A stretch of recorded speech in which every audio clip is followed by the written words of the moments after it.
guys, welcome back. We are now back with more Pokemon Crystal, and it's been a while since we've actually done a video on this, so let's actually recap what we did in the last video. Alright, so last time we defeated Morty and managed to get the Moonstone early. This time around, because I did record this on a Friday night, we're actually going to be able to catch a Lapras this time around, or at least try to. Alright, that's pretty cool, and we're back at the lab too. We actually get an Everstone from Professor Elm. So what that does, at least in this generation, is it prevents your Pokemon from evolving. In later generations, it was really key in breeding in terms of natures and stuff like that, but we will get to that when we get to that. I mean, you can still use the Everstone, technically, in this day and age, to prevent Pokemon from evolving. That way you don't have to keep pressing the B button. Yeah, but like it's got better known for the breeding niche. Well, yeah, I mean, if you're trying to pass down a particular nature, then yes, that would be correct. Yep. So what's special about today's episode? Well, today we're going to be catching a Lapras. Now, Lapras you're not going to be able to find just about anywhere. You can only access the bottom level of Union Cave on a Friday night. Nice. So yeah, this is I think recorded not this past Friday, but the Friday beforehand, I think, because we had stuff going on too. Yeah. The other reason why I haven't been able to we have not been able to keep up with these videos respectively is because my new work schedule caught up to me.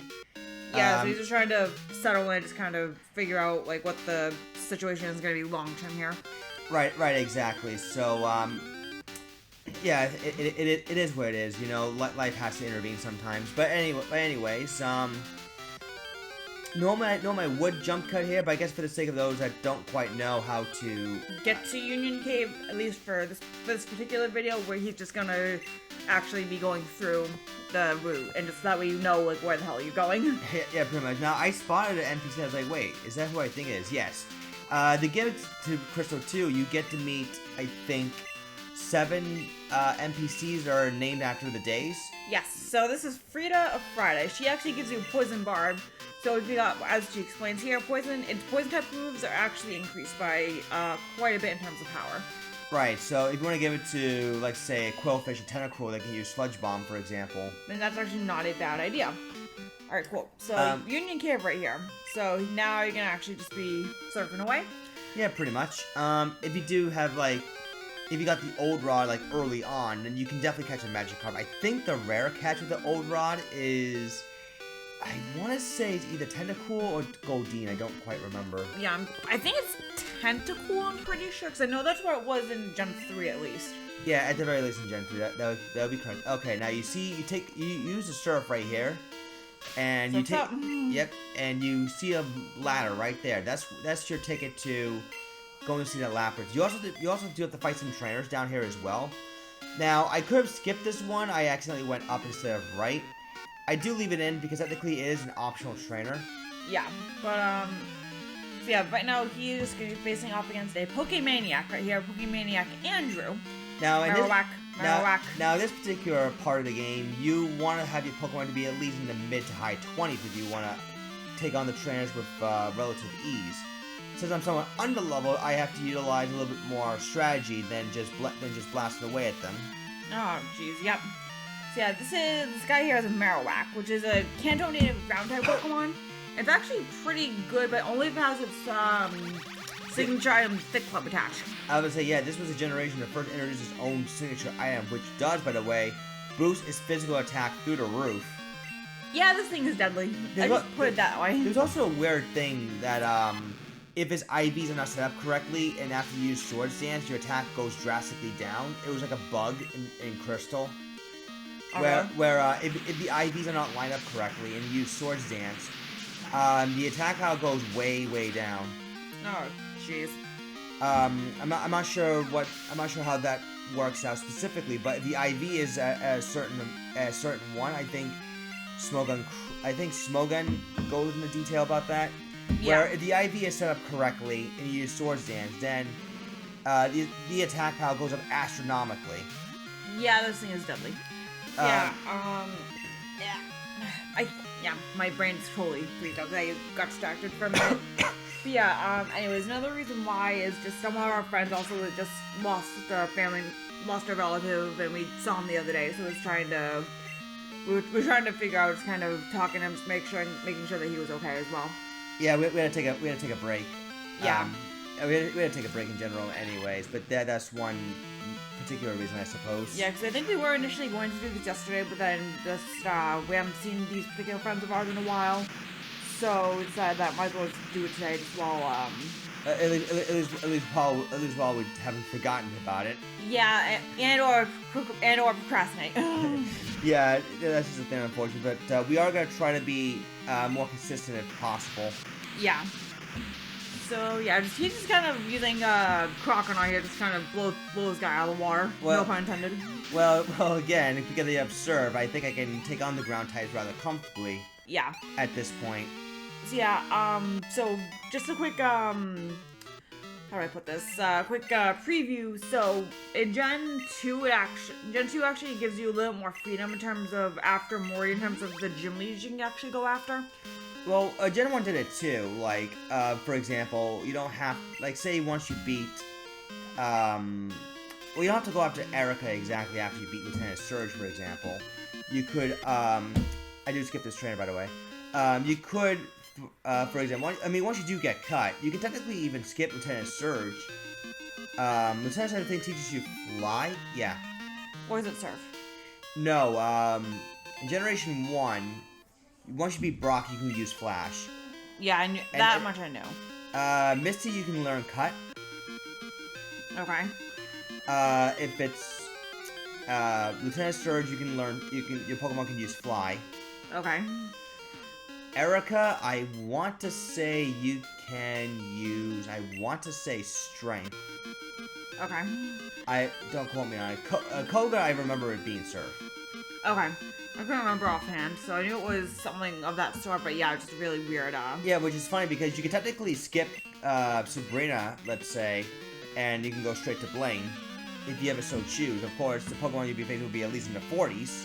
Oh god, yeah. So if you do decide to go a little bit out of order, be prepared to just level grind. I'll just put it that way. Or if you want to do the Miss No Glitch early. That too.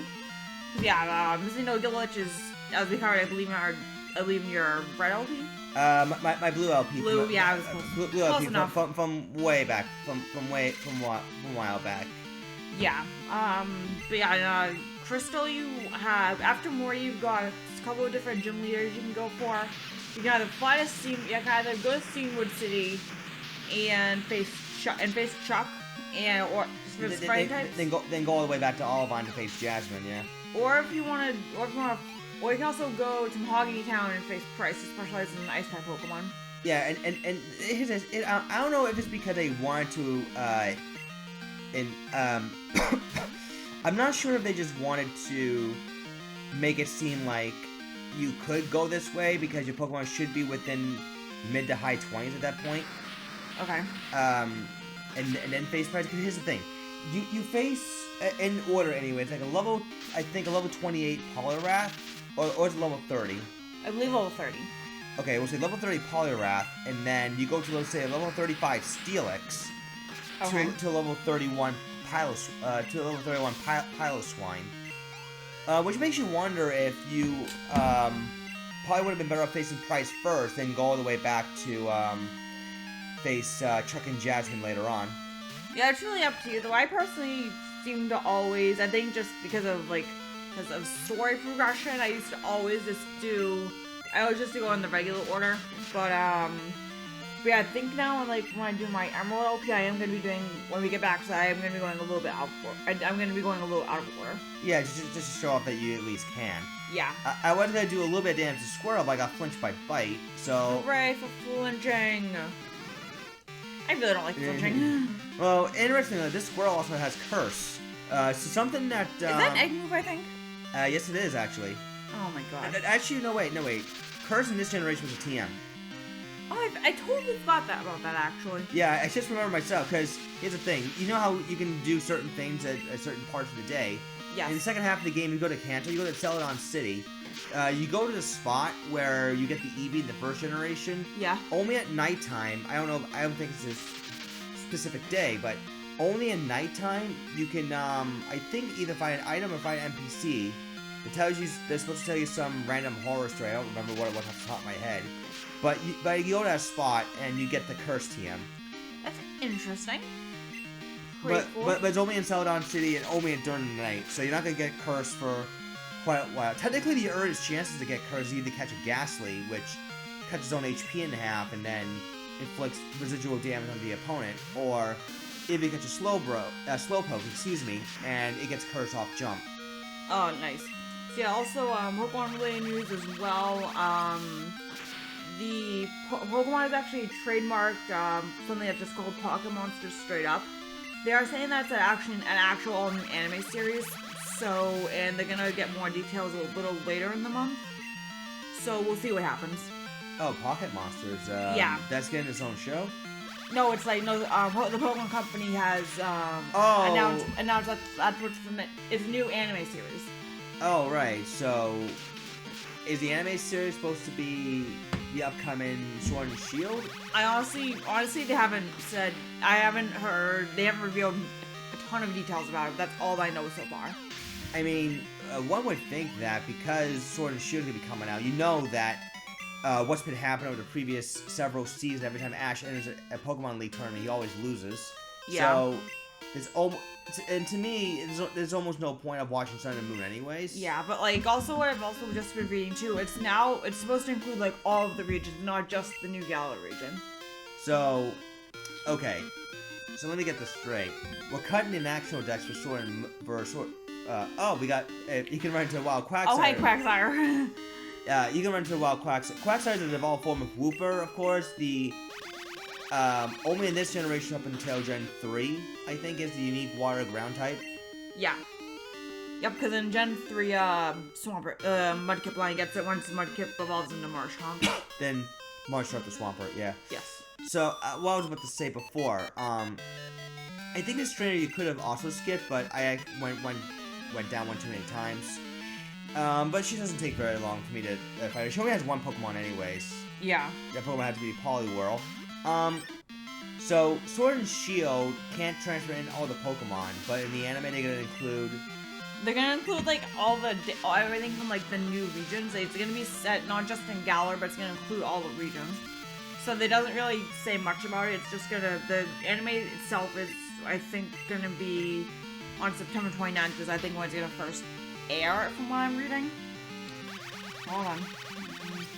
Alright, so while that's happened, I think it is a rather interesting contrast. Yeah. Still though, I mean, I guess at the end of the day, you know, people might still be iffy about not having all Pokemon in the game, but whether or not the game is still going to be good or not, I think it's up to the players when they end up buying it in November. Yeah. So pretty much what I'm reading too is the announcement of what more details on the anime. It's gonna be that a teaser clip that came with a teaser clip that showed all of the region starters from Gen 1 all the way up through Gen 8. Okay, and the Gen 8 started, I think, of Scorbunny, Sobble, and Grookey. Okay. Yep. And the title of the new anime series is just to be Pocket Monsters, which is the same as when the anime was released back in '97. Right, and Pocket Monster was a term they used before they called it Pokemon, by the way. Yeah. What else was I gonna say? So, I'm curious to see what well, no more on September 29th, but, like, that's what, but yeah, that's pretty much what I just learned about today. Yeah, 9 days before that, Link's Awakening for the Switch is gonna be coming out. Thank God. I need to get myself busy while I'm recovering from my stupid mouth surgery. And hey, it's a Ditto. Oh, hi Ditto. No, for real, it's a Lapras. It's an actual Lapras. So yeah, Lapras is a really bulky water ice type. It's a ton of HP. It's got really good stats pretty much all across the board. Yeah, it's a jack of all trades sort of stats, but really high HP. Yeah, it gets Ice Beam via level up. Yep. So, which is really nice.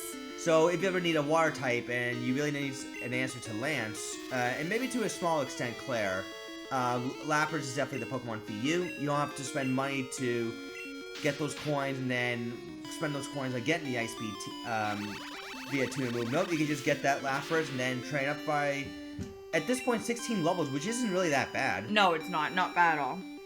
And yeah, there you go. Yep. Plus, only that, Lapras also be a great Pokemon to put up against Bryce. Oh yeah, because it quad resistance water. It quad resists it's ice types. Not to mention, ice does not resist water. So bear that in mind. Yeah. So you can teach Lapras Surf, and then you can basically just call it a day. Sure, Seal and Dugong might resist it somewhat, but it can still get stuff like Body Slam. Yeah, so it's pretty cool. And if you're really willing to spend the money, you can teach it the TM Thunder. Oh my god, yeah. Yeah, that's why we meant that Lapras can be a jack-of-all-trades type of Pokemon. It can learn a number of moves, but its stats aren't really the highest. It's just, it can just do a number of things. And actually, in later gens, it gets access to almost, I think, all of the one-hit kill moves. So Fisher, Horndrill, and Chiricole gets access to all of them. Oh yeah, it gets Horndrill Gen 1, that's right. Yeah. Chiricole, I think it gets it in Gen 3, I want to say. From what I'm reading, yes. And it gets Fisher in Gen 1. Yep. Okay. Okay, alright, I kind of figured that was the case, because Fisher, I think, was the only time it was ever a TM. Which makes you wonder if Gen 1 AI was able to successfully exploit Fisher. No, Fisher, I don't know if it gets actually in Gen 1. It gets Horndrill in Gen 1 as a TM, but Fisher, I don't think so. Oh, okay. But I know in later gens later gens gets Fisher as well. Okay, because I'm about to say, because I know the Gen 1 AI is pretty bad at using the one-hit KO moves. Yeah. Well, Gen 1 AI is also pretty unbelievable in general. That's also true. Alright, so you can see Lapras is actually rather difficult to catch. Even putting to sleep at near dead health, but the Great Ball's not doing it. It's got a catch rate of 45. Which is really annoying. But the RNG is being somewhat graceful to me because it's still kept asleep. Because even in Gen 2, you can be put asleep anywhere between 2 to 6 turns. Yeah, and was it in later gens? Is it? I think I know in later gens they got reduced. I think anywhere between 2 and 5. Something like that. I think. Yeah. Gen 5 had a brutal sleep mechanic. I think. But yeah, I know in Gen 7, like you can burn up a turn of sleep, switch out and that's taken into consideration when you swap the sleeping Pokemon back in. Yeah, they fixed it, I think, is what it was. Thank God, sleep was such a pain in the neck up until Gen 7. Alright, 1 Ultra Ball to my name. And I'm thinking to myself, if I don't do this, I'm going to have to do a reset on this. Yep, 1, 2, 3. It took an Ultra Ball and all my Great Balls, but I finally got it. Yes. Alright, cool. Alright, so the next time we do meet, we're about 20 seconds left. Next time we do meet, there's also additional optional trainers we can fight using Surf as well. That we can get the soft sand for. Alright guys, we will see you then. Adios.